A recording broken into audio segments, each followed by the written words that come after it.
Hello everyone, thank you for coming to the first Tech Forum of 2019. This is a bumper crowd. I'm really kind of proud and honoured you're here. Either you're really big fans of the common platform and you want to come cheer it on, or you've got lots of positive feedback you want to kind of give me about how it operates for you today. So thank you for coming. I think this is the largest turnout we've ever had. I think it's twice as large as we had for the Enigma machine one a couple of years ago. And surprisingly, common platform isn't actually as complicated as the Enigma machine, although you would be surprised. So I should probably introduce myself as well, because there's lots of faces in the audience actually I haven't really got to meet before, so I'll introduce myself. I'm Tom Clark. My 3x4, as John Harvey pointed out, rather than 4x4, is Tom Clark, and I'm at Tomonical on Twitter. I've been at ITV for about 8 years now. Started in 2011, originally online. I've moved around through various roles then, but I've been in tech since 2001. When I started as a Windows engineer for Jaguar cars. Now, I always say one of those things is quite cool, and one of them less so. I shan't say which one I think is the coolest, but it was definitely the Jaguar bit. After that, I went through various different roles, working for companies like the BBC. I worked on iPlayer. I was actually running bbc.co.uk during the 7th of July tube bombings, actually. So that was quite an interesting day of how to make things scale before the cloud, which we can talk about later. And now in my role as head of common platform, I manage a team of wonderful platform engineers, many of whom you know and many of whom are in the audience. So that's enough about me and about them. I want to talk a little bit about why we even have a common platform in the first place. 'Cause I think this is useful context and explains why we have one, why we built one in the first place. But a lot of you are relatively new to ITV, and you won't have known about what the past was like. And it was all black and white and sepia and stuff. So I should take you back to where things were before. So 2008. There was a financial crash, not very good for ITV, because back then we were driven by advertising revenue. 95% of income came from there, and that really hit us very hard. So actually, in 2009, our share price had actually dropped about 18 pence a share, and we were kind of actually days away from going bankrupt. They didn't even know if they could pay people at the end of the month, and I'm glad there's no one from HR in the audience admitting that.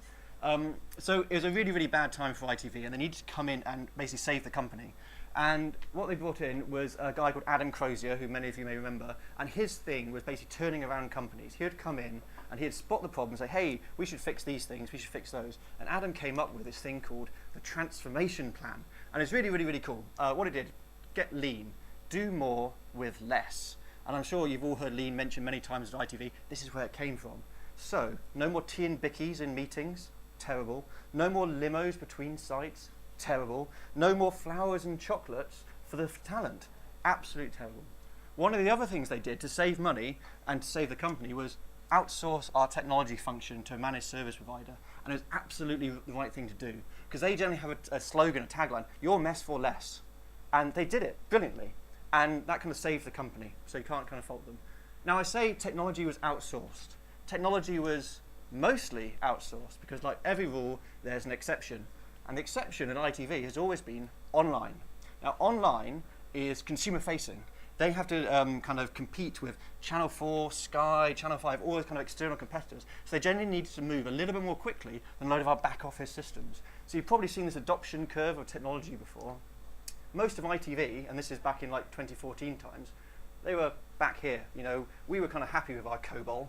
We were happy with our kind of Beppel integrations on Oracle. That was fine, that was cool. But online, they were a bit different. They were early adopters. They wanted all the cool, latest, snazzy things. And so the developers online, because they were still dev and ops separate teams, they did Agile. It was the first use of Agile at ITV. So why can't we do things quickly? Why do we have to wait months? Quite exciting. TDD, test-driven development. And actually, they even wrote tests, which actually a lot of the company didn't at the time, because that was such a waste of time. And continuous integration. They actually knew when their code worked after they committed stuff in. Shocking, I know. And now on the operations side, we introduced things like config management. This is where Puppet came into ITV. That's great. We could automate stuff. We could standardize stuff. We could make it work.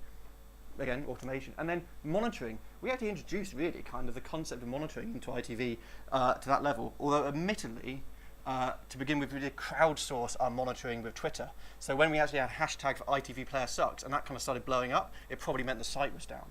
But it's fine, so that kind of worked for us. Let's fast forward a little bit to 2014. In 2014, we wanted to put the ITV Player, as the hub was called then, onto the Samsung connected TVs, a system we call kind of connected TV or 10-foot, because you sit on your sofa about 10 feet away from it. And because it was quite a short project, a kind of a very focused thing, and it wasn't going to get too much publicity at the time, we thought, why don't we use this as a bit of a test bed for an experiment? And there's a guy called Robert Taylor, who you may know at ITV, and he's got a very kind of pioneering spirit. And there's a guy called Simon Wardley trying to talk about different kind of categories of people, and pioneers are the ones with a cool, exciting idea, and they want to give it a go.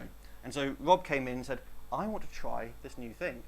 I want to try developing software with a new technique. I want to try DevOps.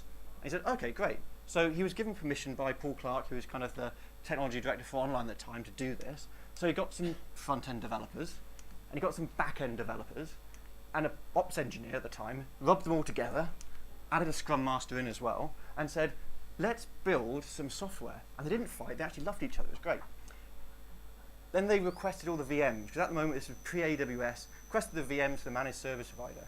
Now, back then, any change, any request, minimum 8 weeks, if you were lucky. And if it actually came through after those 8 weeks, whether it actually worked like you asked it to be set up, you never knew.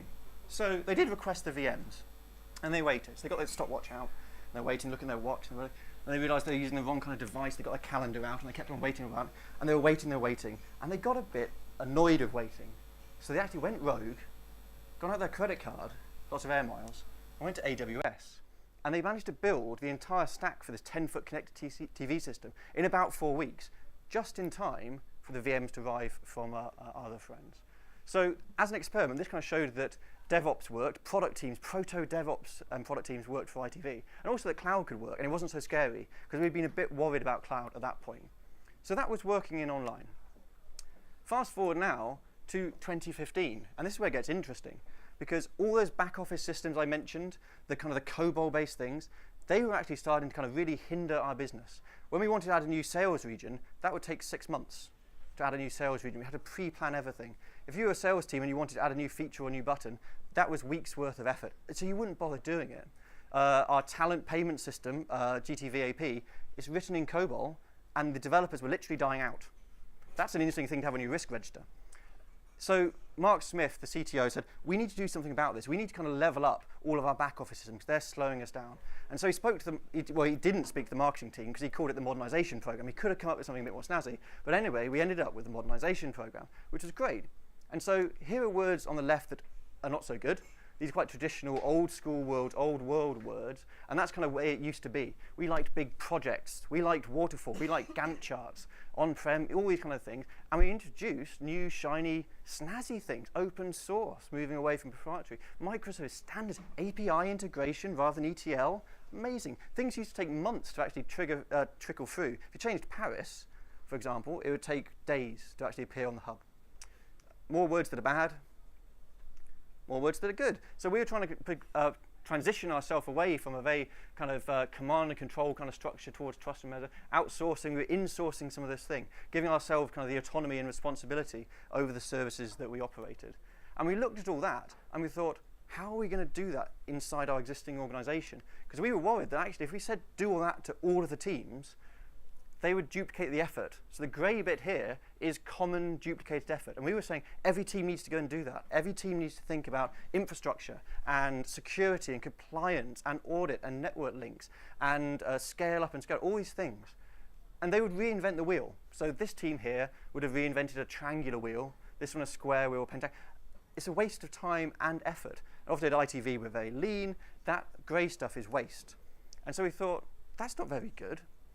And then we thought, those impacts on those other teams, we've got things like the audit team, service management team, cyber team, all these teams that we have at ITV. You have these teams, and you have these point-to-point links. You're like, that looks quite, oh shit, look what's happening. Oh my God. That's what was going to end up with. That's not very good either. So what was the solution? The common platform. The idea was to actually take all that boring stuff away, take away the logging and the kind of the CIS hardening of images and the cost optimization and the automatic shutdown of dev environments and the dealing with the networks team and the audit team. You don't want to deal with the audit team. They're about as fun as they sound. That's where it kind of came from. We thought going from this, the idea was that we'd give you this. CP would take all the boring grey stuff and we try and give you this kind of round wheel. So rather than reinventing it, you just use ours. And it gives you more, or the product teams, more time in their day to worry about their products. And this changes into this because actually there's a standard, there's an approach, there's something we can all like plug into for all of that. So that was kind of like the driver for hosting all of these, and there's actually a lot more now. So these are the product teams hosted on Common Platform today, and actually there's more. There's changes pretty much every minute. So there's some great ones on there. So fast forward to today, 2019, it's an exciting time. And this adoption curve, these are the other business divisions, because of not just Common Platform, but the adoption of modern technology, it's all moved up here. It's great, you know, every single area of the business, back end or front end, wants the latest technology, which is fantastic.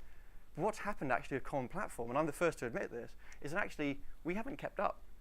We're actually a bit behind now, and I think you'd all kind of tell me that's the truth. So why did that happen? Well, because ultimately we do need to talk about Common Platform, and that's why we're here today. So how did it happen? As I said at ITV, we are kind of very lean. And as a result, we generally focus on the musts. I mean, who here actually gets the time to work on shoulds, let alone coulds? So when something actually works, how many times have you heard, if it ain't broke, don't fix it? And that's already quite demoralizing to say, actually, it's not great, but it works. And so we often kind of found, actually, from our perspective, we're asked to be lean, we're asked to be tight, and a lot of the stuff we were doing seemed to work on the surface. But I've discovered a new maxim, a new rule. Do something when you can afford to, not when you can't afford not to. And I think what I've realized now, and the reason I'm in front of you now, is that Common Platform's got to the point where it's actually an issue. It's actually a conversation piece. It's actually, what can we do to fix it? And that's not great. It should have been done a long time ago. So, problem with V1 today. It is open source. It is lots of standard components assembled together, but it's to a custom ITV design, because there wasn't anything available 4 years ago when we started this that we had to build it ourselves. As it's bespoke, there is a learning curve. I've heard it described as a learning wall. I think that's slightly unfair, but it is, you know, there is actually some complexity to picking it up, which means it's more difficult. And because we're so busy, we're so lean, sometimes you just don't have the time to do it, even if you had the inclination. And because of that, you don't have time to master it. So that's not great. And we end up with this. The PE does that. DevOps does that, rather than I can do that. And that's not particularly empowering for any of us. So the problem we have is like interrupts, order N. The more kind of people we work with, the more interrupts we have on the Common Platform team. You add more developers, you add more people on the team. The platform engineer often becomes the focus. We kind of ended up with platform engineer as a service instead of platform as a service, which isn't great. It kind of scales linearly. Not very nice. The result is platform engineers are doing things that anyone should be able to do. So adding a new microservice, deploying a new microservice, changing a config, for example, that shouldn't require a platform engineer to be involved, but often it does. Looking at log files, actually one of the team regularly says, I look up log files for my team. It's like, why? We've got tools that can do that. I said, I've got fed up, or I've got tired of actually showing them where the tools are. And so that's something. PE becomes a blocker. And we don't like being that. We don't like being the person that you say, I'm stuck because of him. I can't develop because of her. It's not very great. And that means we spend less time focusing on the stuff we really enjoy, which is actual platform engineering, not ops toil. Platform engineers become frustrated, and that's not a pretty sight. Developers become frustrated. That's an even less pretty sight. Nobody wins. Everyone's sad. So, what does a platform engineer do? They've got three kind of main kind of things we've kind of got down the bottom. So we do have this operations responsibility. Generally, when it breaks, we are generally the person that kind of gets the first alert to go and investigate it. But what we found right now is the amount of time we spend doing turn it off and on again is too much. It's too high. There's too much fiddling and cajoling and actually massaging. But this is low-value work. This is boring drudgery. This is toil. This is not what we want to be doing. Next up is force multiplication. Now, this is a term I've stolen from the military, because that's where all great stuff comes from. But the idea is, by being on your team, a platform engineer can make you more effective and efficient. They can look at your pipeline and say, hang on, those test jobs, have you thought about running them in parallel? Cheeky. And you do. And that deployment job or test job, instead of being 60 minutes long, takes 5 minutes. And that's made the team more effective and efficient. And you can see that's higher value. We like that. That makes people happy. That makes us happy. And then finally, quality influence. You can tell I was going through the whole emoji kind of catalog when I was doing this. Quality influence. We're there to influence the quality of the software we develop, because we have that operations engineering non-functional background. So exponential backoff, for example. We're the angels on the shoulder whispering in the design meeting, think about exponential backoff, and metrics and observability and good quality logging, and actually how to scale to 15 or 20,000 requests per second like we get during Love Island. That is the highest value, most rewarding work we can possibly do. And that's what we want to do as platform engineers, but we're back here. Sad face. So, platform engineers, common platform today, it's bespoke. Complexity up here, we're bespoke. Not great. And it means, as I said before, platform engineers as a service, developers at the top, your interface to the platform is the platform engineer. So they're the person who touches. They're the person who can touch Terraform. They're the person with the AWS account. They're the ones who can control Puppet. So they become the focus, the nexus. That's not great. That becomes a pinch point. So I often describe the platform as the platform we need, not the platform we want. We built what we did because we had to, but we'd rather not to have done that. And we'd rather actually evolve it forward. The ultimate platform for me is no platform. I speak to my boss about it evaporating. There probably won't be a v3 of Common Platform because we'll actually standardize on so many industry bits and bobs, and we'll all be happy, probably down the pub. So what is the solution? So CPv2. We're going to look at new technology finally and actually look at a new operating model and actually just opening everything up, making it kind of easier for people to work with it. So as you see, standards and tools have emerged that do it better than we can, like deployment. Who here really enjoys the current deployment methodology for development and Common Platform? Show of hands. There's got to be someone. No one. Exactly. It's shit. Because we built what we had to because it didn't exist out there. Things like Spinnaker and Jenkins X and Kubernetes didn't exist. So we built, like in online, there's a really good blue-green deployment system in online, but we spent weeks building that. And it deploys perfectly, but we have to maintain it. And it's not shared, and it's not great. But now things like Kubernetes have come along, and Spinnaker have come along from Netflix that do that job much better than we can. So we should be adopting that kind of technology as well. Exactly, make it easier to master. If we can actually use things like Kubernetes, that means that you can more likely to get someone coming in with a transferable skill. Who here has done containerization and used Kubernetes previously in a previous role? Cool, okay. So we don't have that there, so we can't tap into that experience and knowledge that you have. And that's not very good, because it makes recruitment harder, retention harder. But if we have standards and use of tools like that, it's going to be easier to master. That wall becomes a gentle slope. Cool.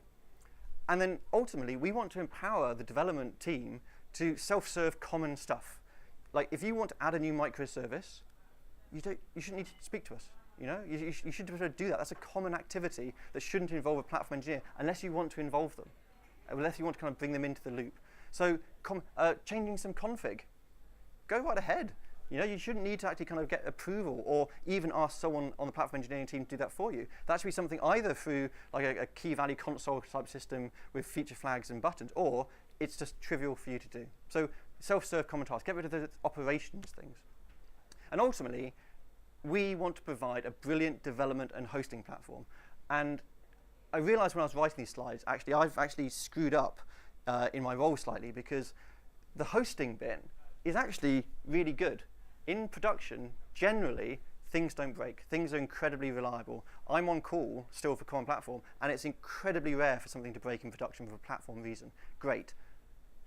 But we forgot about this bit, and I'm up here saying that because ultimately, most of the work and change that happens on Common Platform today is that bit. And that's the bit that we haven't been optimizing, and that's the bit that I'm apologizing up here for, because you haven't been having a great developer experience. And that's actually what we want to kind of change with your help.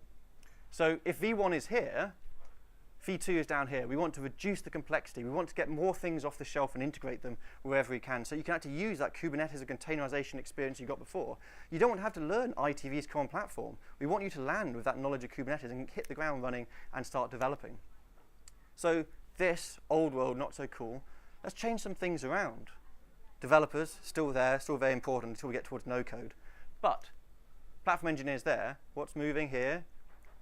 Put V2 in the middle, and we'll maintain that bit. We'll make sure it's running and it's available, but actually, you can put things into it. You don't need to go via us. You'll have an API or an interface, access to Terraform, access to a tool like Kubernetes to do that kind of work for you. But we will put like barriers around it and safety things so you can't screw up. But go ahead. We've got this blast radius reduction principle. So even if it does go wrong, you're not going to hurt everyone. But you can still talk to us. We're not going anywhere, but being less responsible, more consulted. We want to advise. We want to give you kind of our experience and our knowledge in all these kind of services. That's where we think we add value to ITV, not just turning it off and on again, which is what we're doing at the moment. So we really want to kind of shift this. We want to shift from order n, like a linear growth with number of developers, to order log n, getting a bit technical, sorry. So as you add more developers, sure, the kind of the the kind of the time on our side does go up slightly, but not the linear growth at the moment where we need a platform engineer embedded in every product team. It doesn't really scale. And this is where we want to change this bit. So there will still be operations bits and pieces to run. There'll still be a service for us to run, a platform for us to operate behind the scenes. But we want to spend our time doing force multiplication, advising you on how to make the developer experience better if we can, and just getting anything out of your way, reducing impediments through the system. And quality influence, right? When you're designing a service and you say, this one's going to be a big one, this is going to kind of like get every like from Love Island, we should probably think about how this scales. That's what we're really good at, and that's what we want to help you with, and that's what we want to spend our time doing. So we want to kind of flip that entire equation around. So fundamentally, some guiding principles that we'd like to kind of include in CP. We want to offer sensible defaults. You know, we want a batteries included platform that you can get up and running as a developer or as a team, and it just works out of the box. But we want to make it safer and easier for you to override those defaults. We don't really want to impose choices.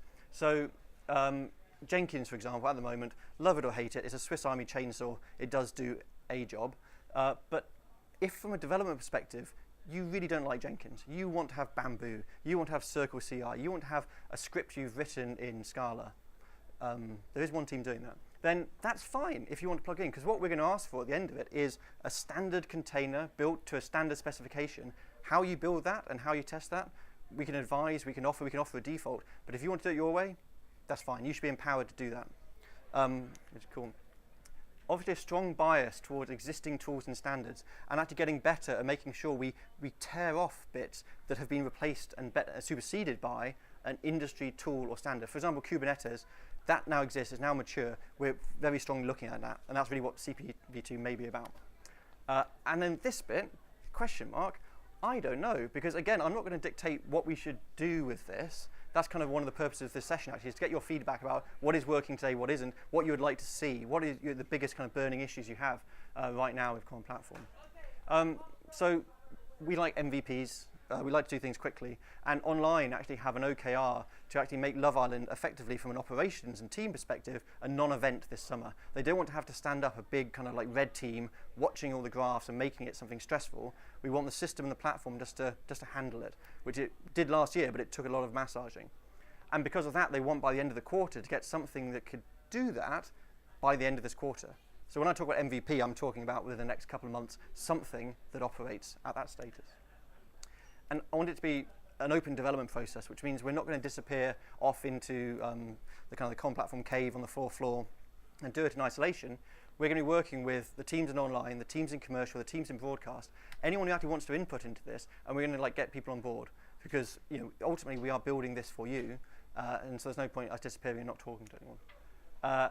And it's key as well, because of the result of us being quite lean at ITV, we can't just go and throw everything out. It's quite difficult. So we're likely to do evolution, not revolution. We're going to look at the most highest value bit we can replace, probably around the deployment of things, the containerization things, that bit, because that causes the most pain, and get rid of that, but as an upgrade, not a migration. It's not going to be a big, heavy replatforming, because none of us have time for that. And so now it's the bit, and some of you may be too young to remember Power Rangers, but now it's normally that, but now it's feedback time. This is the bit where I actually want to kind of, number one, hear about what you thought of what I just said.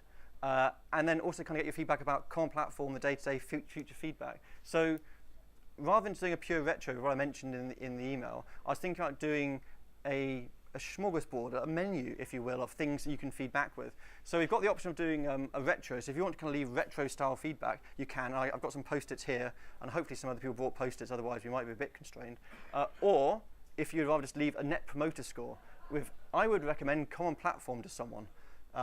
Friend, enemy, depends what it is. And like strongly agree would be a 5, strongly disagree would be a 1. And just be honest, because I know it's not perfect today, but I need that number because you can't fix what you don't measure. So I want to come out of this saying, oh crap, I've got a 2.3. Let's try and make that better. Let's try and move that number upwards.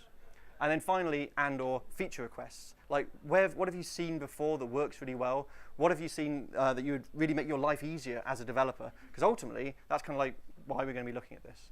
So that's kind of where the talky bit of it stops. And now it's over to the potential feedback time bit.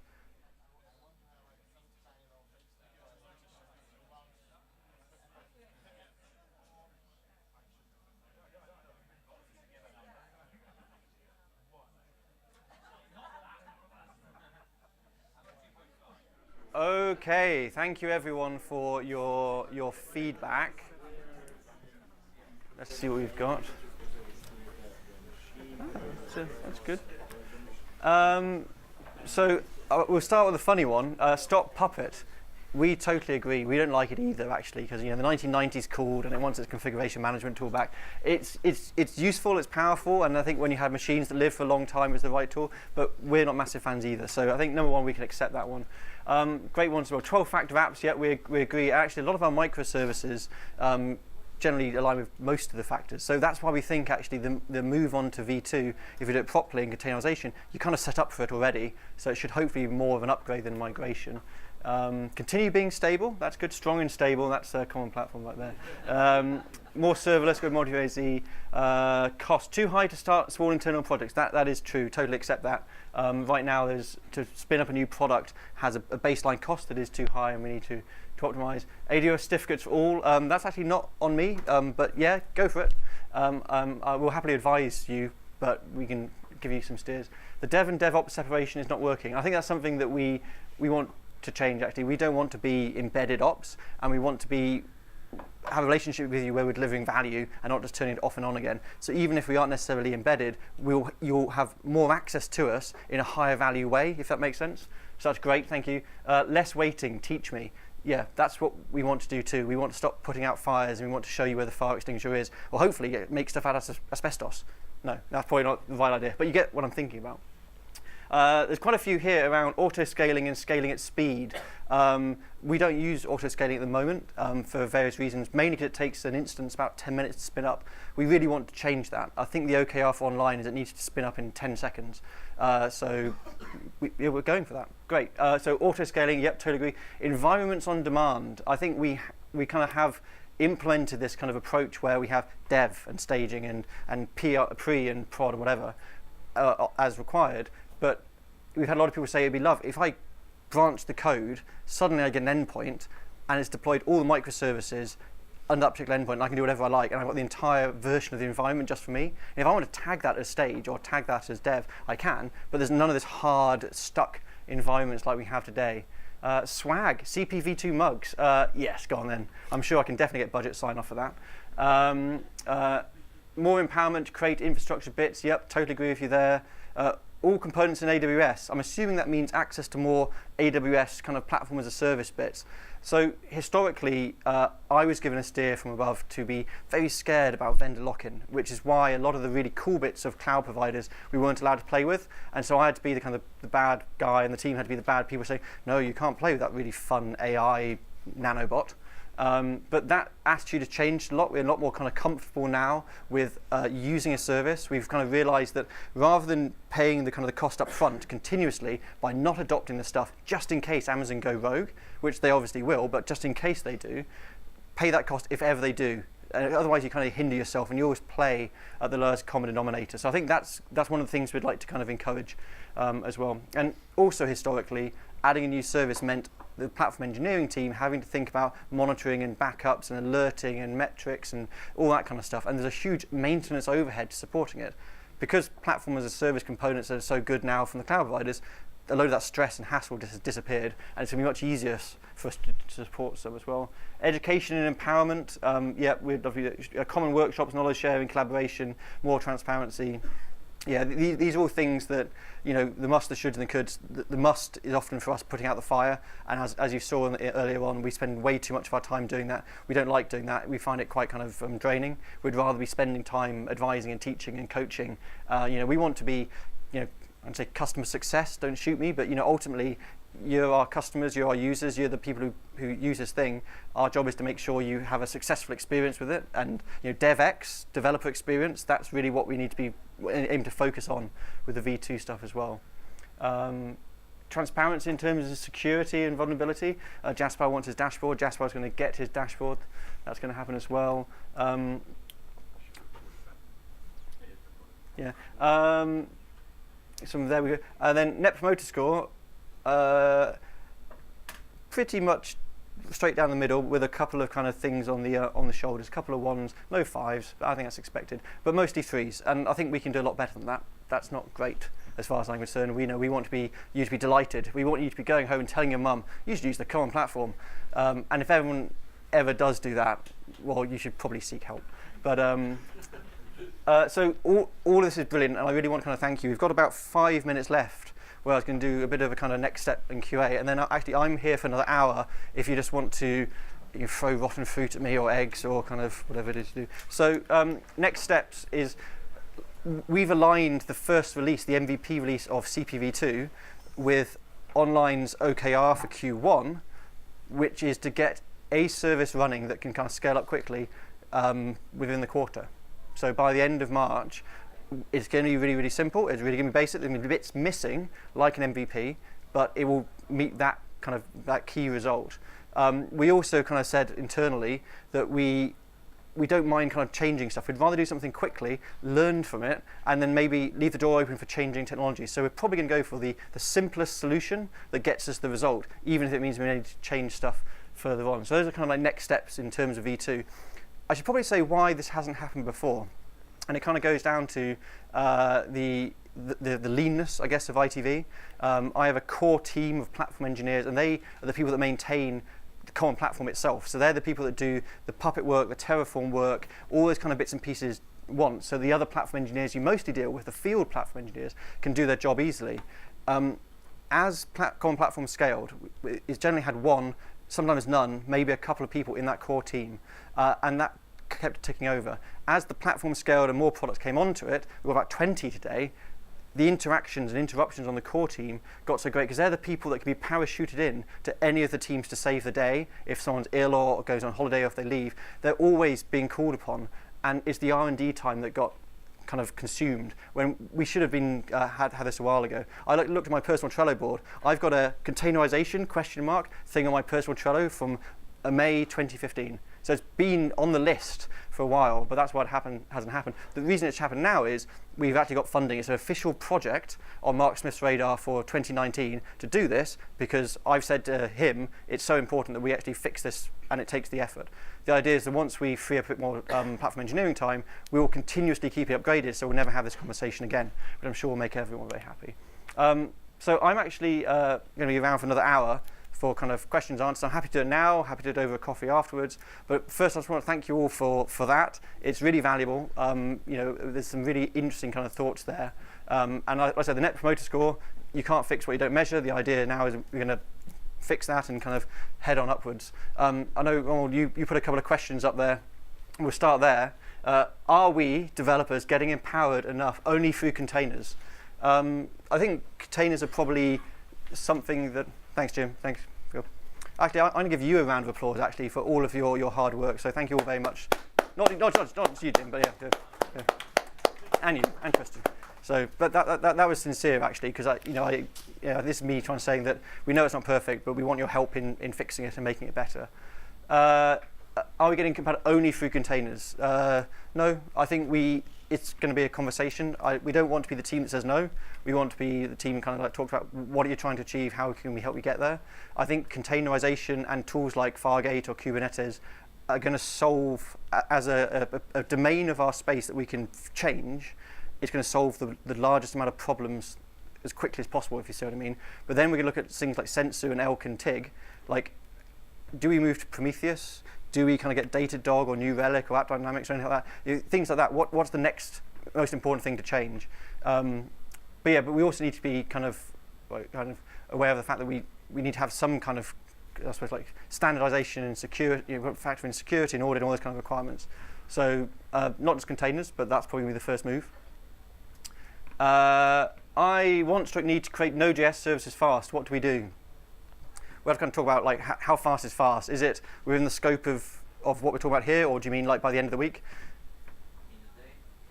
I mean, but as in like, what's your time? Like, if you want to put a deploy a service far. In production, right? Just something that I can use and share in a dev environment. Yeah, I think that's kind of where we will aim V2 to get to, that you're able to do that much more easily than we can today, because we're just going to want a container to a certain spec. And actually, to a certain extent, what you put into it and whether you've secured and built it properly, that as long as you put it into that artifact and you have the right endpoints, you'll be able to run it, which will be quite more empowering for you as well. But I mean, that's the dream. Ideally, it's meant to be like a nice abstraction. Questions? Diego. Have you considered some sort of service mesh which would provide you with lots of things which every service needs out of the box, such as dashboards, health checks, liveness probes, inter-service communication, all of that? So nothing set in stone, but not for MVP. But yes, it's definitely something we're talking about. We will be talking about and actually working with you, whether it's Istio or Envoy or something like that. Right now, as you know, most of our microservices sit behind some kind of load balancer, either an ALB or anywhere. Something like Fargate, that is the same kind of touch point that it exposes as well. So we feel, at least initially for the MVP, it'll be an easier transition. Just say you've got an EOB endpoint on DNS, and suddenly behind it is Fargate, and it's gone from being instances. Nothing else changes. But I think it would be crazy not to look at it, because you get so much stuff for free, like the metrics and monitoring and all that kind of stuff as a thing. And I think just inter-service communication, like Kong, for example, actually doing Kong internally, we could replace that with a service mesh. So it's definitely something we'll be asking you. Is the plan? More questions? Stunned silence. That's good. I've answered all of them then. Cool. Well, in that case, unless there's any other... No? Cool. Okay, in that case, well, seriously, thank you all for coming. Like, it really, really means a lot. Like I said, it's the largest, I think, tech forum we've ever done, which I'm kind of honoured by. It's really appreciated. I'm going to write all this up, and then we're going to be very open about how we're progressing with it. We've got people dedicated to working on it. We're working with the online team. We're working with the commercial team, James Birmingham's core team, and also Rich Ashworth and the folks in broadcast as well. They'll be involved, and then Martin Smith up in Manchester. We want this to be a collaborative effort. So that's that. And then, like I said, we'll write this up, I'll share it out, and I'll keep you updated. But I'm going to be around for another hour, so if you want to kind of hang around afterwards, grab a donut or a healthy banana and a cup of coffee, I'm all yours. But otherwise, just thank you all very much. I really, really do appreciate it. Thank you much.